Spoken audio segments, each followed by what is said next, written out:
just wanted to start off talking to you about the benefits of the Prop 22 that passed in California recently. Your frenemies, Uber and DoorDash were very involved in getting this Prop 22 passing. What do you think are the benefits for the employees and for Lyft as well? Sure. So what was really important about Prop 22, so this for folks who weren't tracking this by the hour, as some folks here were, Prop 22 was a ballot measure in the state of California, and it was around for gig workers, are they employees or independent contractors? And there was a Supreme Court ruling in California called Dynamex, and then the state passed a law called AB 5. And I think a lot of folks thought the way AB 5 was written, it was more of an exclusion bill than an actual bill. And so a consortium put together what we thought was a win-win-win. And the key, if you talk to, I mean, the reason why we won Prop 22 is because it's what drivers wanted. Our whole campaign was just letting drivers tell their story, what they wanted. Right. The problem with the gig economy, what makes it so magical is that people can decide when they want to work, for how long, where, et cetera. And if you flip it to an employment model, fundamentally, you have to assign shifts, which sort of defeats the purpose of what a lot of people were attracted in the first place. If they wanted to work, say, at Starbucks, they could have worked at a Starbucks, but they actually chose this because they're a single parent and they're taking care of their kid, and their kid is in daycare and they have 3 hours to work, and sometimes the kid gets sick. It was that flexibility. So what's really powerful about Prop 22 was we were trying to create something that was so compelling, and we've always talked about a third way, where it's not, labor laws written a certain way where these ABC tests very rigid, and then independent contractors, was designed a certain way. And what we were trying to create is this third way where you can actually provide unique benefits and support, sort of a safety net for drivers. This was also for delivery workers as well in the state of California. And, California is one of the most progressive states out there. Biden won the state by 30 points, just to put it in perspective. And Prop 22 won, they're still counting the votes. It's close, it's getting up. I think it's at 59%, and they think it may get up to 60%.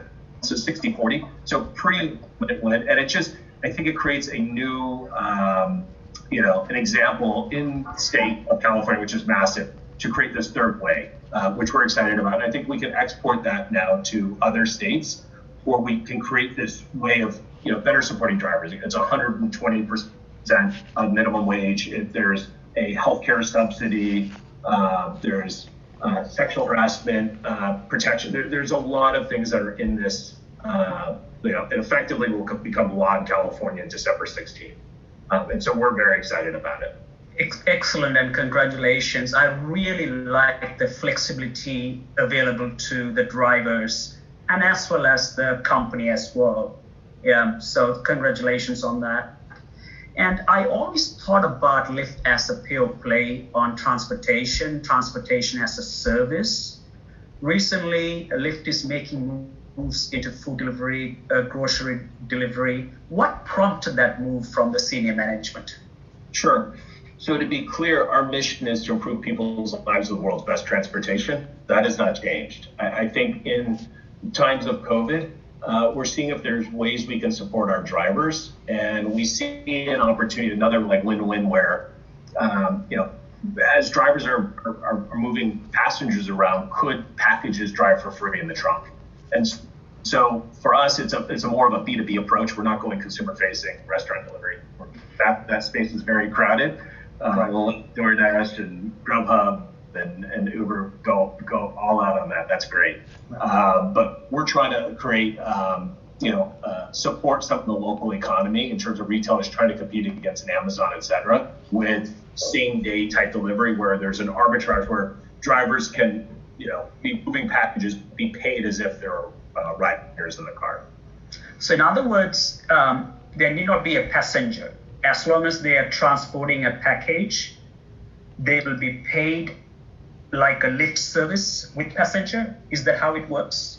Correct. Today, how we're testing this right now, drivers are getting paid time and distances if there was a passenger. Right. But ideally, you can put multiple packages in a car, and if a driver is driving around a certain area, right, we will know exactly, like they just drop off passenger A, and then we can say, actually, you have a package marked ABC in the trunk. Just go 2 blocks and drop it off on this doorstep. It's the perfect time. So it's using a lot of our routing technology from shared rides, right, where shared once upon a time, like N equals, I think it was 4 in terms of how many people could share a ride. And now N could equal 100 small packages, for example. Wonderful. So it's just using an existing technology platform. See, you all are making use of your logistics investment and optimizing it. Exactly. I mean, it's a much more sustainable, because the car's already moving passengers around that area. Why not optimize it? Why not optimize it? I always believed Lyft to be a North American play. Is there anything on the horizon? It could be an international player. Hey, Canada counts. Okay, Canada counts. I'm not calling that the 51st state.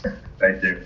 No, so look, you have to remember when I joined the company, so this is back in 2014, our competitor had 30 times more capital. And so for everything we do, we like the hurdle rates are extremely high. We have to stretch every dollar 30 times more. And that mentality has, even though, our balance sheets are, much, the gap is much narrower today, it's the same mentality. And so for international, for us, it's a call option. We don't have to do deals. There's JVs, there's licensing, there's lots of different things, because we do have an international platform. Right. But as we look at different locations around the world, maybe there's a partner that has a captive user base where they could contribute users or capital. So I think if there's nothing on the horizon near term, but I think longer term it would be, what could be we'd want it to be sort of capital accretive day one.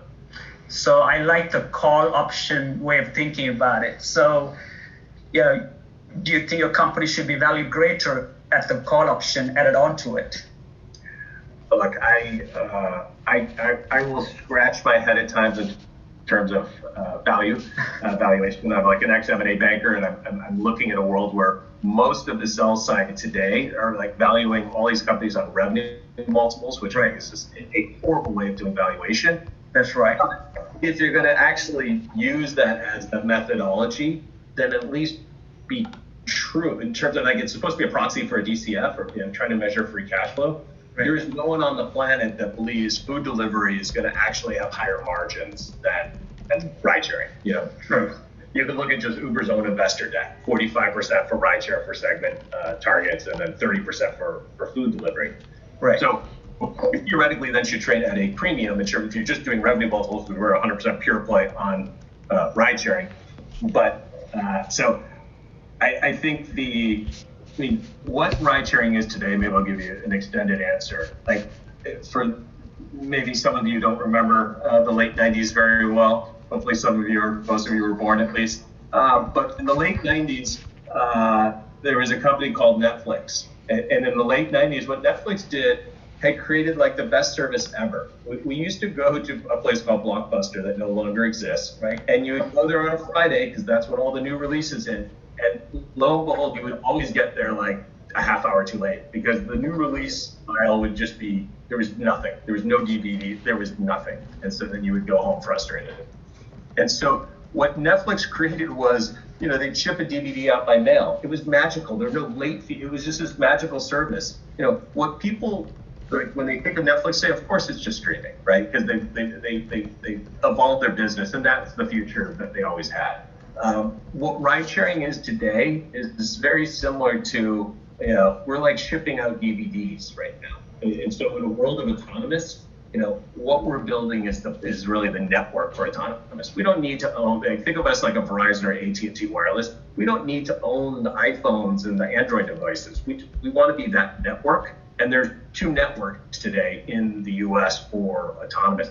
That to me is like, people will look at us and value us on today in the recovery, et cetera. But longer term, I hope when anyone's doing a DCF, the autonomous call option built into the stock is pretty extraordinary. That's all I do for a living, Brian. And every interview I was asked, you have a choice between the Uber stock and a Lyft stock. I picked the Lyft stock. for your kind information.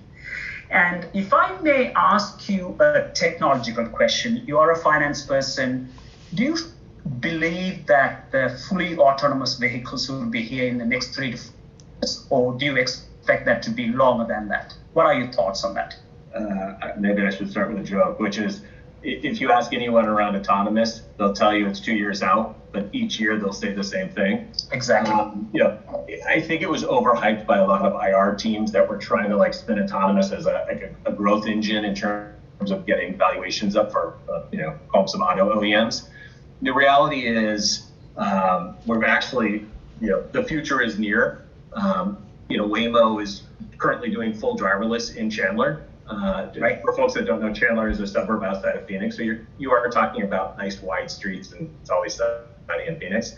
But the technology is getting really, really impressive. So I think there will be waves of autonomous. I believe that the first wave will be, with the right utilization, break even, and then with wave 2, you can actually start to create some efficiencies. What I think is important for folks to understand is there's no magical car coming out of the sky next year that can do all rides, right? It's going to be very route specific. And the reason why I'll pound the table, there's going to be two networks in the United States. The advantage a hybrid network has, where you have human drivers as well as the autonomous vehicles, is someone will request a car, we always will have the demand, and we'll know where the person is and where they're going, and whether or not maybe we have 3 different autonomous vehicles on our network. We'll know maybe it's player C can actually do that route. Then we can actually offer it to the rider. Do you want the robot or do you want a human? And it's all about driving utilization. Those cars, it's sort of like a Boeing jet.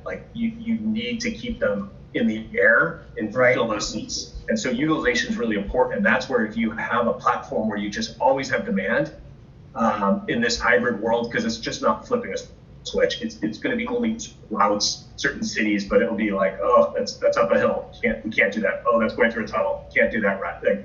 So those are the use cases, and those domain restrictions will come off. The curves that people are on are really impressive. Excellent. I'm so glad to hear that. I think it'll improve the productivity in the society, and it'll add to the GDP of the country as well. As the productivity goes up, the technological innovation is very important for us. How has COVID changed your business? Has it become lean, mean, and stronger on the other side of COVID, if and when we get to that? It's not if, when we get past that. Sure. So slightly brighter news with 2 incredible vaccines in terms of the efficacy is off the charts. But I would say what I said actually we just reported our Q3 results.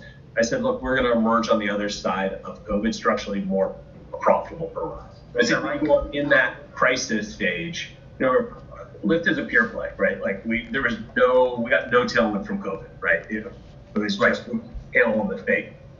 We didn't have food. So when you're in that situation, you really look at your cost structure. So not only did we take out fixed costs, but we prioritized most of our teams around unit economics, both in terms of how can we create more rides with the same level of demand, and how do we take out variable costs. And so we've just updated the street, and we'll be updating our long-term margins when we report Q4. And we believe we will lead the industry in terms of margins. So the margin. I was just going to say, ironically, because of COVID, if you really do DCFs, I think the value of ride-sharing companies actually increased as a result of COVID because of the decisions both companies made to really focus on their cost structure and unit economics. So you would see margin improvements post-COVID. That's what you're putting forward, correct? Just non-GAAP. So non-GAAP. Yeah, I understand. Contribution margin. Just to give you an example, in our most recent quarter, we just reported, revenue was down 47.7% year over year. Our contribution margin already is flat with last year. We got back up to the 50% contribution margin, up from 35% the prior quarter. So even in what we've told, we didn't provide formal guidance, but we did say in terms of, for each dollar of incremental revenue between Q3 and Q4, we think 70 cents of each dollar will hit contribution. So Excellent. you try to create that leverage. At some point, oxygen will come back. We can't the shape of the recovery. I do feel better, at least with 2 vaccines, and I'm sure more. But you can control your costs, and so that's what we're doing, both on the fixed costs as well as unit economics. Your company is a typical reopening stock. When the economy is back to close to normal, your acceleration is going to be like a J curve because you have done the cost efficiency and the revenues would take care of themselves. That's my humble belief on that.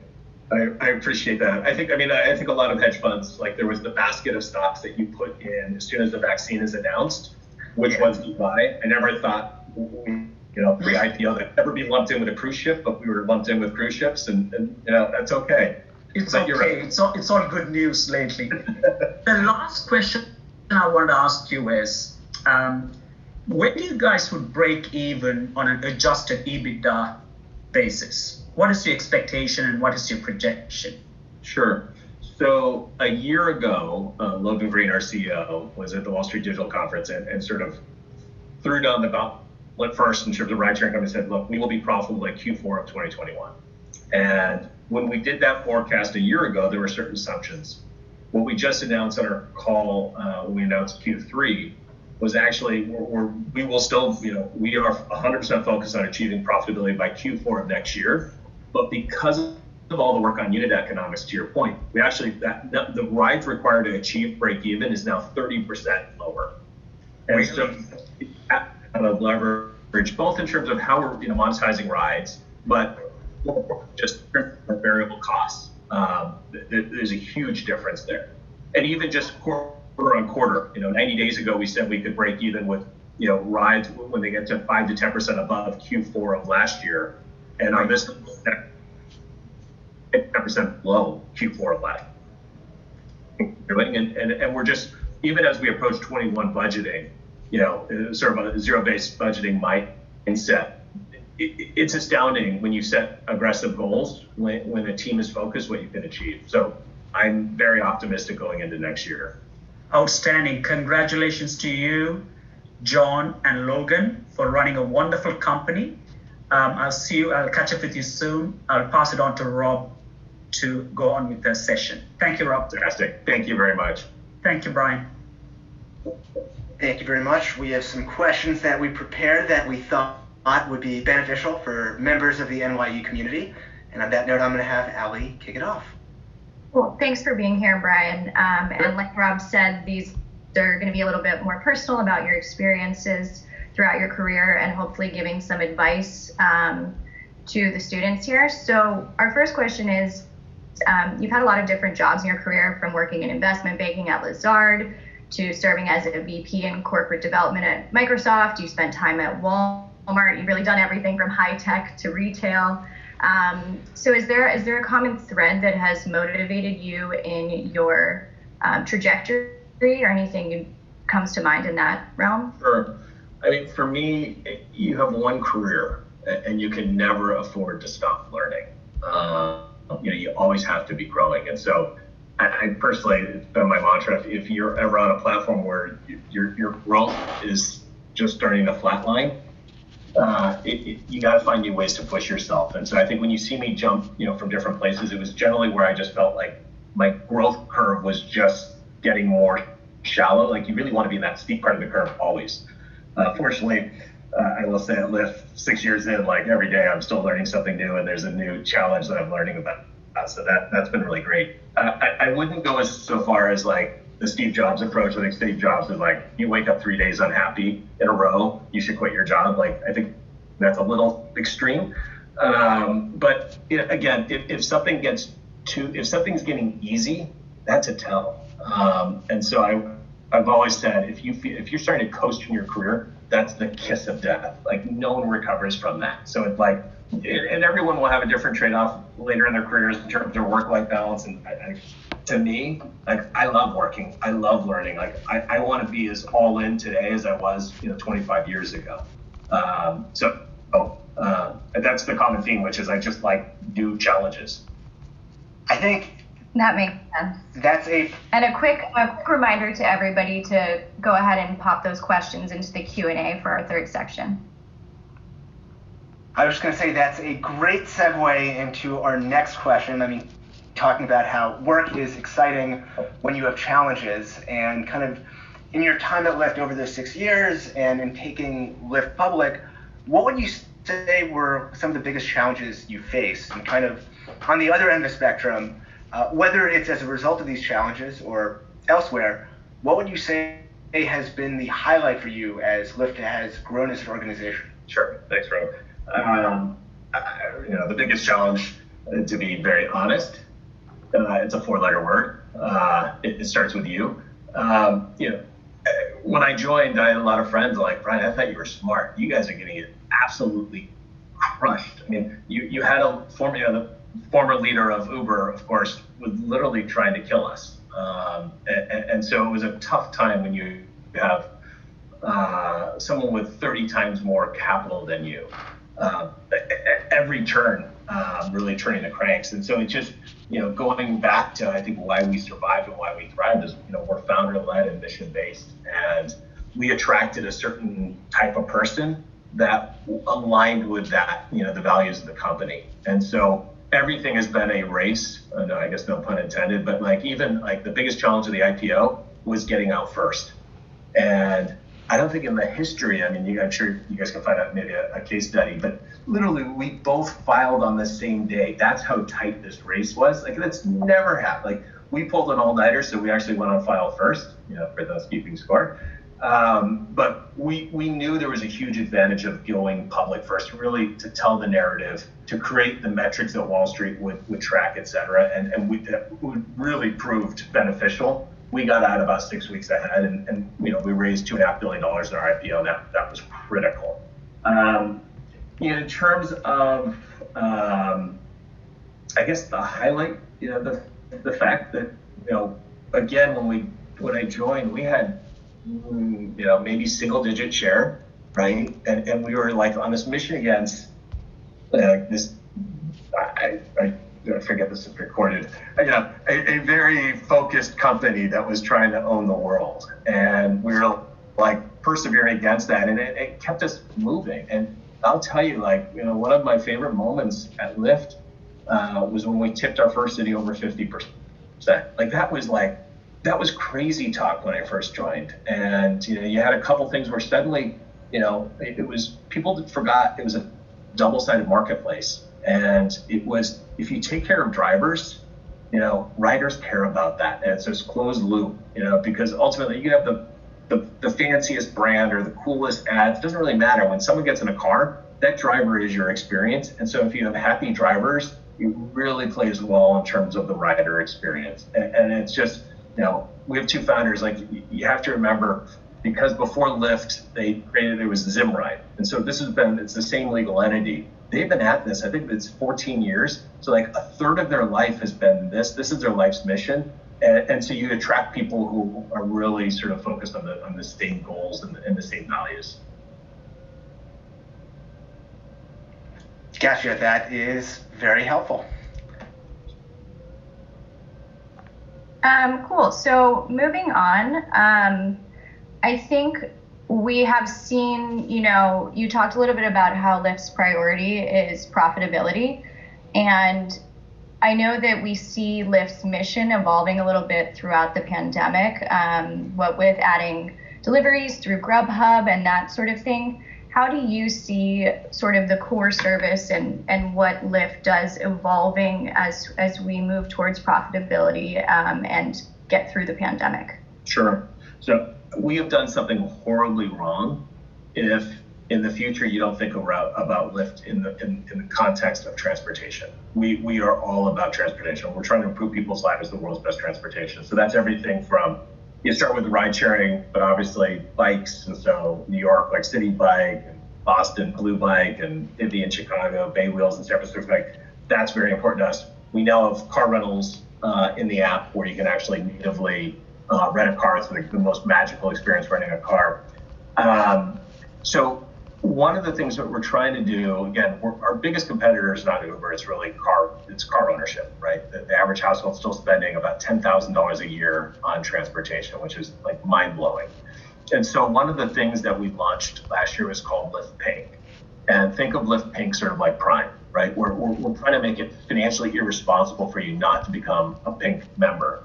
And so as part of that, in cities like New York, I mean, it's a perfect example because as part of membership, you get, I think currently you get 3 free city bike rides, and then we were able to add Grubhub into that, where you're getting your Grubhub Plus member and Seamless Plus in New York, which is really valuable. And so again, we're trying to wrap more and more, and you'll see as we expand our definition of transportation, you'll see more and more sort of benefits within Lyft Pink. But Grubhub was less around, that's a partnership to make Lyft Pink more valuable. So I think going off of that, and envisioning Lyft as this comprehensive ecosystem of transportation that's really all-encompassing, when you're thinking about the future and kind of having that ingrained in people's minds, what's the thing that excites you most about the future of the organization? Yeah, I mean, it goes back to what I was telling Professor in terms of like autonomous, right? Like what we're experiencing today, you will like look back in time and say that was really kludgy. Like sometimes like the car like missed the turn. Like in a world of autonomous, in this like future state, like you can imagine like the level of experience, in terms of how these cars will be equipped. It could be fully immersive. There's so many incredible benefits, and I think again we're going after $1 trillion at TAM.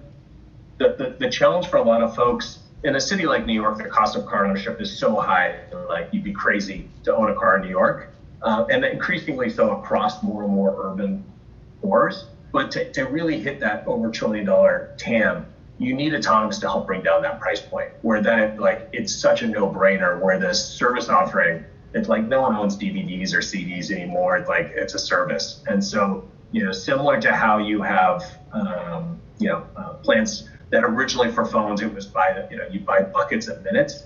You'll you'll start with like buckets of miles. And then eventually you're going to be like in different, do you roam, do you not roam in terms of outside your city? Like there's lots of future states.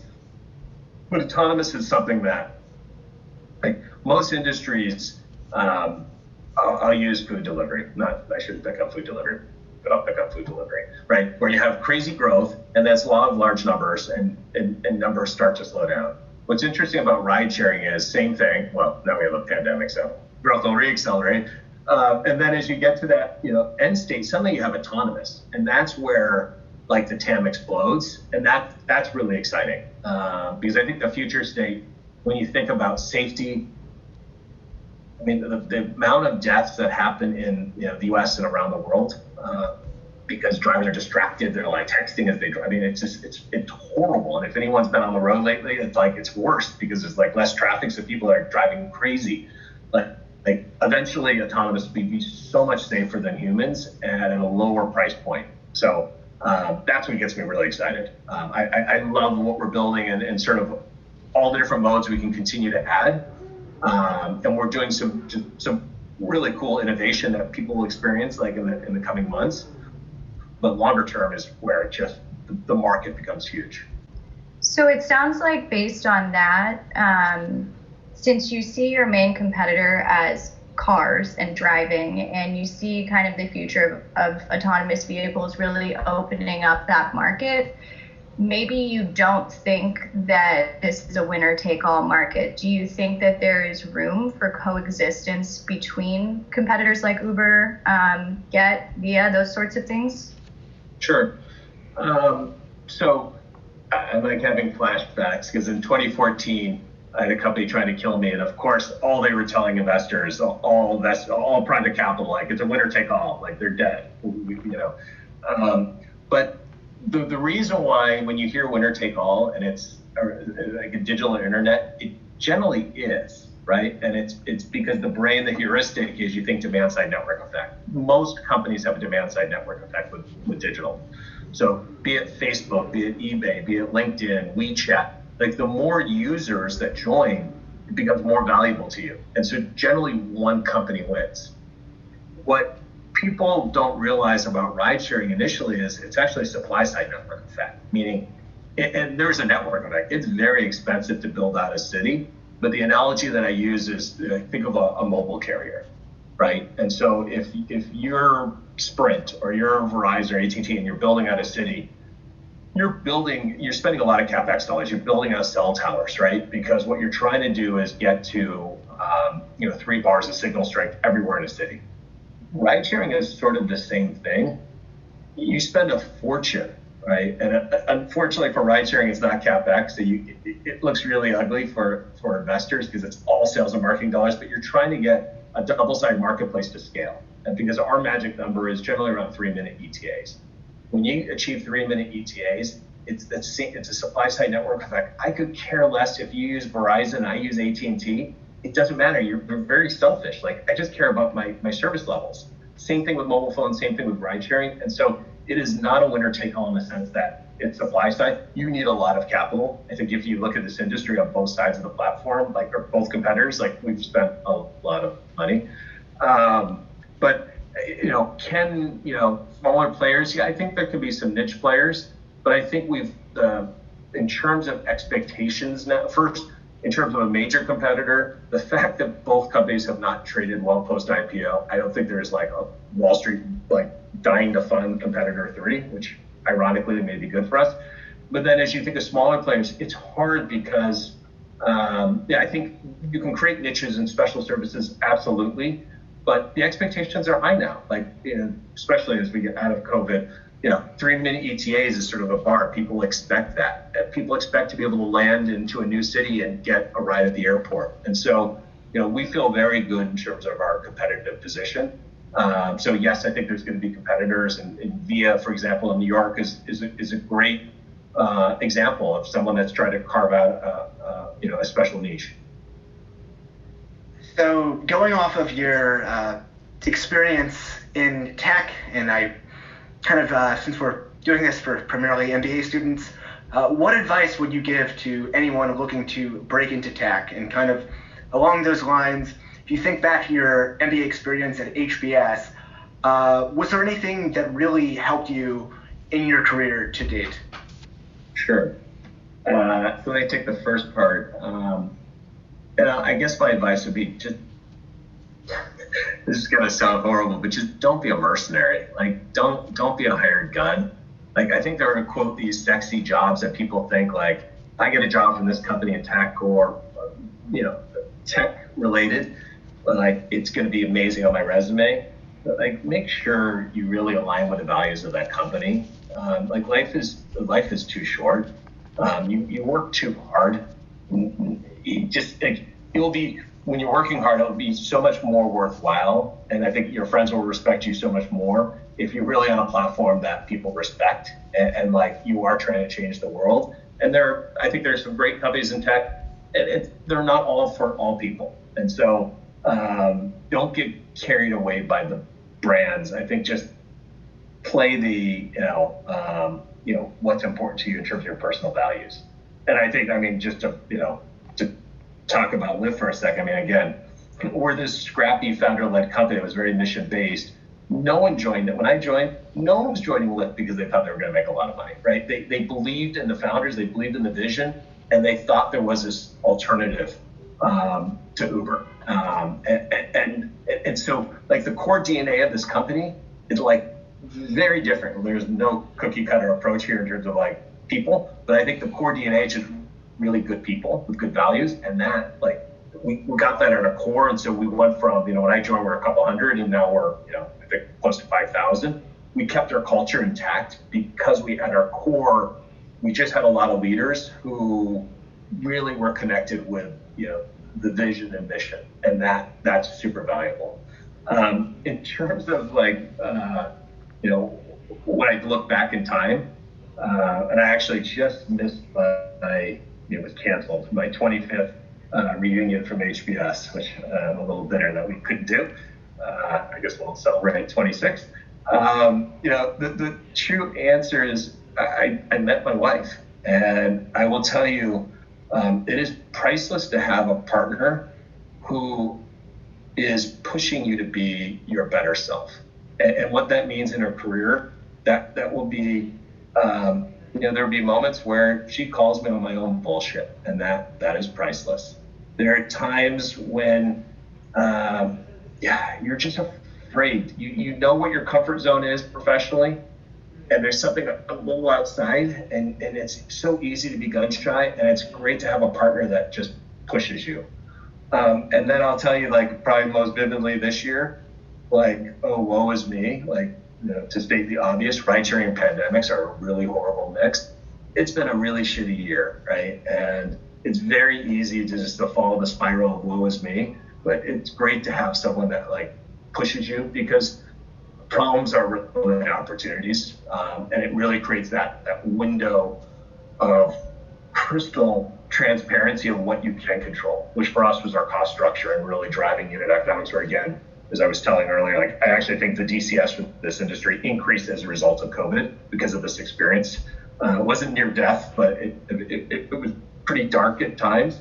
And it's still, I mean, we're still living in a pandemic, let's be real. I don't know how useful that advice is, but, finding a partner who is there in a career who can just, because there's partners and mentors, and it's so important to find those people, I think, earlier, because it's sort of priceless. I will send you this recording so that you can show it to your wife and get credit, because that was great. And kind of, I mean, that was some great kind of general personal advice that I think we can all apply to our lives. And I'm wondering, is there anything that you would go back in time and tell yourself at age 25, if you could? Yeah, it's funny, and I'm going to sound super deterministic, but I'm still wired like the 25-year-old version of me. Like, I think I'm working more hours now than I was even when I was an associate out of, in banking. Like, I love what I do, and I want to keep, like, I will retire when I stop learning. And so I'm probably the wrong person to ask, because I'm literally like the same person. I probably should have evolved, but I like to work is my hobby, and I get so much satisfaction from it. So probably not the most universally helpful advice. I mean, honestly, I would say that your hope, your optimism, your effervescent nature is something that if we could all bottle, it would serve us well. And kind of thinking about your incredibly optimistic outlook on life and your career, did that stem from any particular incident, whether it was life or your career in the past, or, I mean, whether a success or a failure? Yeah, I will share this. I think I'm probably looking into a virtual room of a lot of type A overachievers, right? And you are where you are because with every task, with every situation, you kill it, right? You very tenacious, and everyone, you feel great about it. Like, it just motivates you, and you just keep pushing yourself. And so when I look at my career, that was my career. Like, I work, I like to work hard, probably obvious. But on every platform, like, I was putting myself in a situation where I could grow. I like to work hard, and it led to new opportunities. And so I would get battlefield promotions, and I'd get these new exciting opportunities. And for me, I will tell you, probably the most humbling experience of my life was when so post Microsoft, I was leading corp dev, back in the Gold Steve era, and I went to Evercore, and I was a partner at Evercore. And again, I like to work hard. A lot of my self-worth, I think, mentally is based on how I do in my job. Like, for better or for worse. And no matter how hard I worked, I was just doing good, average, and I was struggling, and I was there for 5 years. So it was like a long period of my life. And I kicked myself that I stayed in it for so long. But I will tell you, when you're in that experience where you're struggling, I felt like everything was upside down. Like, my whole, everything, I would always do great. And suddenly I was not doing great. and I would even use the word struggling. It sucks when you're in that period. It just effing sucks. But I will tell you, you will learn more from that. You won't realize you're learning at the time. But I would never be the CFO at Lyft if I didn't have such a shitty experience at Evercore. I think it's an amazing firm. But I realized I'm actually really good at being a CFO. I really wasn't good at being a senior banker. That wasn't what motivates me, and I wasn't very good at it. And I had to work so hard just to be average. And that sucks. So it's find something. And it just, for me, it was when I moved off that platform, and when I would never be here. And I'm so happy. This to me, I've worked at enough places, and the grass is always greener. And you hear from friends, and this place is great. This company, you'll make a fortune if you go there. Find a place where you love the people you're around and you're learning, and find some place where you actually are really good at what you do, and you actually enjoy spending. This is my home. And I'm just very fortunate, and I never would have gotten there. I could easily, if I had done a little bit better at Evercore, I'd have been there for 20 more miserable years, and I'm just so happy. So accept the struggle, and sort of accept it for what it is, but learn from it. Embrace the suck. Definitely, yes, definitely a good motto. And on that optimistic note, we're going to pass it over to Joseph, who is leading our Q&A session. Fantastic. Thank you. Thanks, Brian. Hi, Brian. Thanks again. On to your fourth person quizzing you now, so hope you're still going strong. Wanted to just quickly comment on what a fantastic whiteboard you've got behind you. Is this a whiteboard room that your wife allows you to have, or are you in the office? I will admit, I think since COVID hit, I haven't been in the office for 2 days. I did take 2 days off in June when I needed a break, but our driver's on the road. I should be in the office, and fortunately the facilities here are very safe, so I'm at the office. Great. And with that, I wanted to get into some of the Q&A. So we have up first a question from Henry Mumford, and a very specific question actually, and I think it will be really insightful to hear what you've got to say about it. So he says, Ben Horowitz wrote an article that said, in a well-run company, the CEO typically owns the terrain and the CFO owns the map. Does that accurately describe your relationship with Logan? How do you think about the contribution you make to Lyft achieving its goals? So I will say, Ben Horowitz used to be on our board, so it broke my heart when he left our board. But he is phenomenal, and so he publishes a ton of blogs. He's written books. I encourage all. It is should be required reading. The guy is so smart. I will tell you, Lyft is very unique because we have two founders who both have everyone has superpowers. We have two founders who have different superpowers. When they're combined, they're wow. And there's just no level of any sort of competition between the two of them. They were total strangers before this, and now they're best friends. It's truly amazing. And what I would say, Logan is. I've worked with Bill Gates and Steve Ballmer and Mike Duke at Walmart. I've worked with some pretty impressive CEOs in my life. Logan is. He doesn't have any aspiration to be like Adara sitting at Davos. That's not who he is. He is definitely the visionary, product visionary, and our other founder is definitely more, thinking about the brand and partnerships and M&A and so together they're amazing.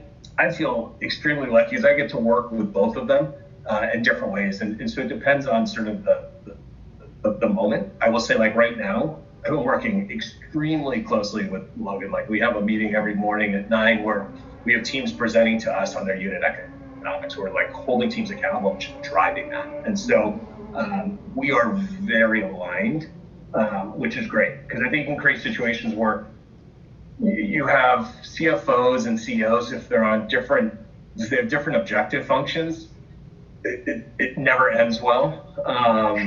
And so we're really the radio waves are we're fully in sync right now in terms of what we the one thing we can control is our cost structure and thinking about how do we make sure we're funding. I mean, for our two founders, again, they spent a third of their life at Lyft, which is sort of astounding. I don't think Logan's had a job other than Lyft, like his entire life. He's 36 now. So this isn't like, when we're thinking about like, what are we doing today? This isn't like, this is their life's mission. Like they're going to be like, this is their life's mission. And so what we're doing today, we want to make sure we're doing everything on unit economics, but still making the right investments in terms of driving the longer term growth, both, I guess medium term and longer term. So very long-winded answer. I don't know if I'm off target, but I apologize. No, definitely good insights into what it's like to work there. And I bet a lot of we have an entrepreneurship competition here, which I think had a deadline this week of submission. So everybody's probably salivating at the opportunity to be 36 and doing what Logan's done. And getting into Lyft a little bit. I mean, we spoke about how autonomous is really going to change things, but I might be butchering this name, so I apologize. But Fausto Zurita wants to know how do you see Lyft improving the user experience for users in areas with limited drivers? So we launched first in the industry scheduling, and scheduling initially started where we have enough algorithms where we know the density, and so if someone needs a 6 a.m. pickup to go to the airport, if it's a region where it's just slower, we would dispatch, like the computer would automatically dispatch at say 5:40, and we would just make sure the driver got paid until 6, so they weren't waiting and unhappy. When you get to an area that just, I'll use COVID, where there's just, system density is lower, you need to start to schedule drivers in advance. And so that's something that we launched, especially what we learned with scheduled rides. It works great in urban cores and big cities. It works less well in long tail cities. And for that was a huge use case. People just, for whatever reason, like want to wake up and know if they're going to the airport early, like they're going to have a car at blank time. Like they just don't want to think about it. That's all they want. And so what we learned was generally these scheduled rides were to the airport, which for drivers are much more valuable. It's like a long ride, and they get to the airport and they generally get a ride back into the city center. So we started to do the pre-scheduling. And so that's, I think, the solve there, to create sort of density, but allowing drivers to choose. Mm-hmm. Yeah, that totally makes sense, and gives everybody an option to use it. And shifting gears a little bit now, and hopefully trying to take advantage of some of your background in finance. So Pega Natanzi wants to know if you have any advice for how new founders should think about revenue models for very early stage startups. For example, how should you evaluate subscription models versus one-time purchases? Well, I mean, it depends on how you want to fund it. So I would say if you're trying to fully bootstrap, starting with a license model that you flip to subscription is probably the easiest way. But if you're really trying to raise outside capital, I think most VCs are really looking for subscription recurring. There's nothing more attractive, and you can look at software in terms of pretty much every software company has now gone from what was licensed maintenance models to a SaaS type model. And so I think I would generally start with SaaS unless you were truly trying to bootstrap it and you didn't want to raise outside capital. But that is definitely the approach. And I think, as folks know, in the old days, like you could sell a license for $200,000 a year, and you could get upfront payments. It was really a way a lot of these companies were bootstrapping. But back in the day, also you maybe had to build your own data center. Right now you have AWS, and so there are ways where you can sort of ease into this subscription model without burning through a lot of capital. You're still learning the product. So my personal advice is just start with the SaaS model. There we go with the sexy option. It's the one which people are after. And now we've got a question from Khan Basara, and he wants to know if you have any tactics that you use to effectively manage crises.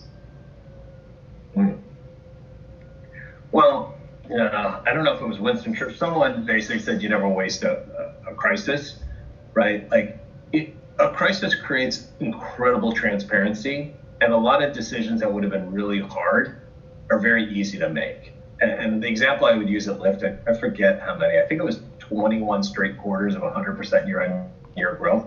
When you're growing 100% year-on-year growth for 21 quarters, you start to throw bodies at problems, right? You're just growing so fast. You just throw bodies at it. You create orgs that like outgrow their need.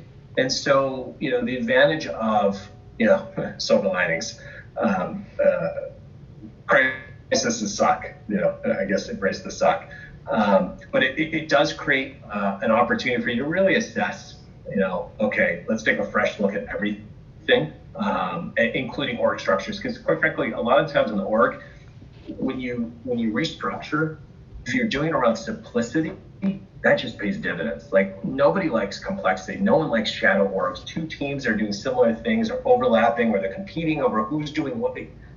It's such a waste of time and money. And just energy, like people's again, you want to be that platform that people are growing and loving. And if you're doing something and then you're noticing a colleague doing something similar and you're competing, that's so stupid. So in terms of crisis, unfortunately, you could never plan when they're going to happen. Like if you had told me, I joked because I just had a birthday not too long ago. Someone sent me an email, and it was included the message from the year before. And I was joking that I'd aged 10 years post the IPO because, we were sort of the first high-profile company to get out of that wave, and we didn't trade as well as some folks had hoped. And I was joking like I aged, 10 years that last year. And I was reading that thinking, if I'd only known a pandemic was coming, like that was the post-IPO, that little stub period, that was the easiest time compared to what was coming. So you never know when a crisis is coming, but just, again, back to like talking about my wife and having someone that just is always trying to make you better, or like get out of the woe is me, like yeah, it sucks. But you need sometimes to push you out because it's a spiral that there's some force that traps you in that. And so once you get out, you can really then take advantage of it. Yeah, fantastic. And I think some great advice to wrap on. So I really appreciate all of your time, Brian, your insights, and the exciting story that is Lyft. So we all wish you all the best for the rest of the year, hoping this crisis is a good thing for you, and we're excited to see how you guys come out the other side. Fantastic. Thank you very much for having me. Welcome. Thank you, Brian. Okay. Bye, everyone. Thank you all for attending this edition of the STA Tech Talks. We look forward to having you at the next one. Everyone have a great night. Take care.